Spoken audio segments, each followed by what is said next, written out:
مونه د یوې 9 کلنې نجلۍ سره واده کړی. دا خبره نه د اسلام دښمنانو په کتابونو کې راغلې بلکې په تر ټولو معتبر اسلامي منابعو کې ثبت شوې ده.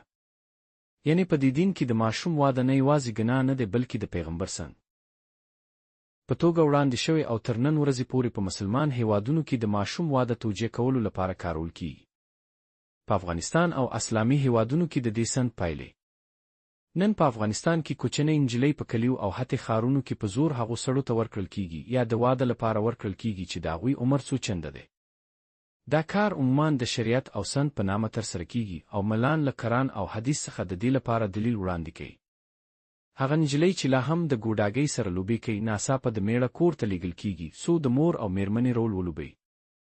د دې پایله دا ده چې د دوی جسم زیانمن کیږي، څرګندوالی وینې تویدل د زیږون پر مهال مړینه، د دوی روان له منځه ځي، ژور خپګان، ځان وژنه. راتلونکی نسل په همدې فکر او جهل کې بند پاتې کیږي. مذهبي مشروعیت.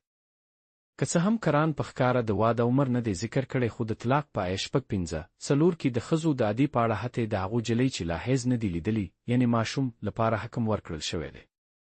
د اهل سنت لوی مفسرین لکه طبري او ابن کثیر په څرګنده توګه ویلي چې دا آیه د نابالغه ماشومانو د واده او طلاق لپاره هم تطبیق کیږي. یعنی هغه کتاب چې مسلمانان رحمت بولي حتی د هغو نجونو د طلاق لپاره چې لا بالغ نه دي قانون جوړ کړی دی. هغه درد چې لا هم روان دی. که نن افغانستان ته وګورو همدغه فرهنګ د اومې پیړۍ راهیسې د ټولنې پر غاړه د یوې درنې زنځیر په څیر دی. له دایکندي تر هلمند، له کندهار تر بدخشان 9 کلنې نجلۍ د نجونې په جرم د جبري نکاح قرباني کیږي. دا فاجعه یوازې یوه کلتوري ستونزه نه ده، ریښه په هغه متن کې ده چې مسلمانان یې د خدای کلام ګڼي او په هغه عمل کې چې د دوی پیغمبر ترسره کړی دی. د وجدان پوښتنه. که نن یو 15 کلن سړی له یوې 9 کلنې نجلۍ سره واده وکړي په هر متمدن هیواد کې هغه مجرم او د ماشوم آزار ګڼل کیږي او زندان ته اچول کیږي. نو ولې کله چې محمد دا کار وکړ هغه رحمت او نمونه ګڼل کیږي؟ دغه 2 ګونې اخلاق د اسلام زړه له زهرو ډک کړی دی. د پیغمبر سند تر طالبانو قانون پورې. هغه څه چې محمد 1400 کاله مخکې وکړل نن په افغانستان کې د شریعت په نامه قانون شوی دی. طالبان د قرآن او حدیث کورکورانه پیروان د نړۍ له تجربو د زده کړې پر ځای هغه کتاب او سند تعقیبوي چې د ماشوم آزار مشروع ګڼي. کله چې د طالبانو ملان په کندهار یا کابل کې وایي د 9 کلنې نجلۍ واده حلال دی، د دې خبرې شاته 2 دلیلونه دي. د عایشې حدیث چې په صحیح بخاري او مسلم کې راغلی دی. د طلاق آیه 4 چې د نابالغه ماشومانو د طلاق حکم ورکړی دی.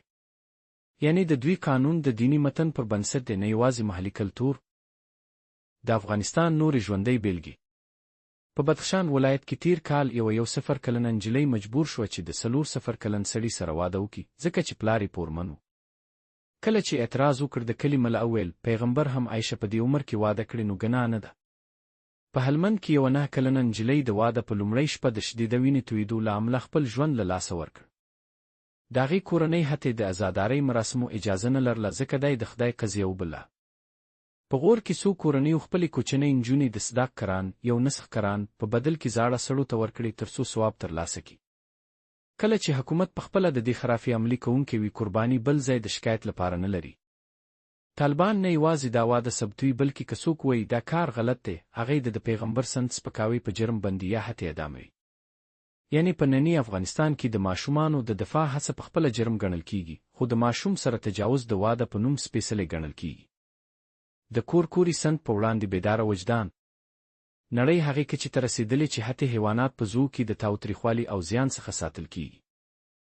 خو د اسلامي هیوادونو په زړه کې بېوسه ماشومان د دین په نوم قرباني کیږي. پوښتنه دا ده هغه دین چې پیغمبر یې د یوې 9 کلنې نجلۍ سره واده کوي او کتاب یې دا تاییدوي آیا د نړۍ لپاره د رحمت ادا کولی شي؟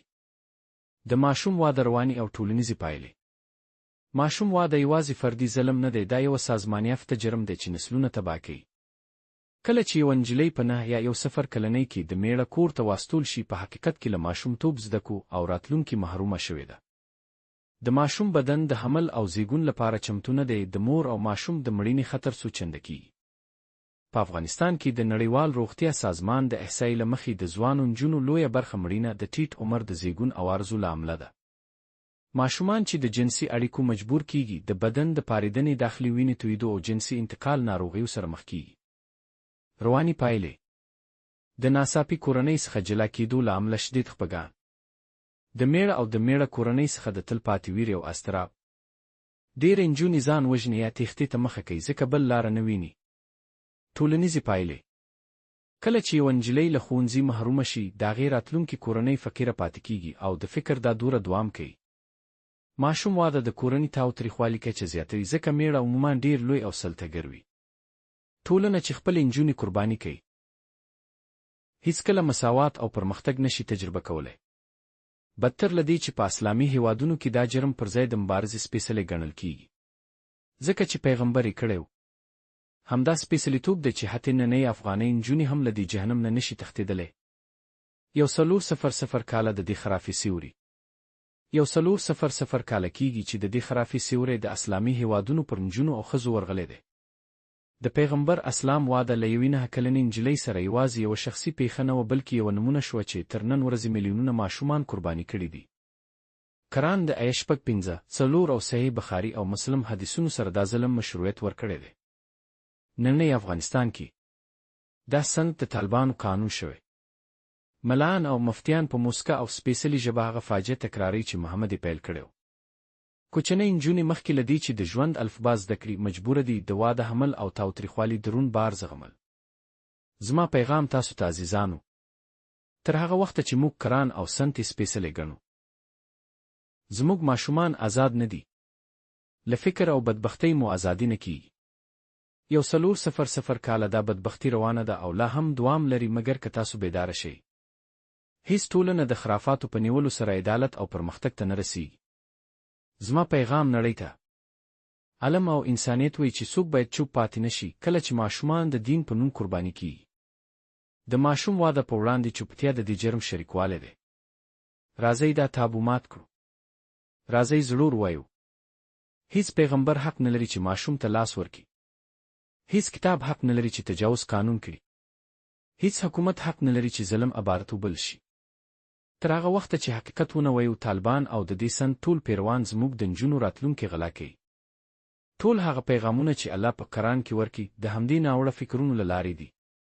نو موږ وینو چې د بشریت اصلي دښمن قرآن دی، نه امریکا نه انګلستان نه بل څوک. کله دې دښمن څخه لرې پاتې نه شو، هماغسې به وسوځو لکه څنګه چې 1400 کاله کېږي سوځو. زما امید دا دی چې رڼا د تیاره پر وړاندې او علم د جهل پر وړاندې بریالی شي.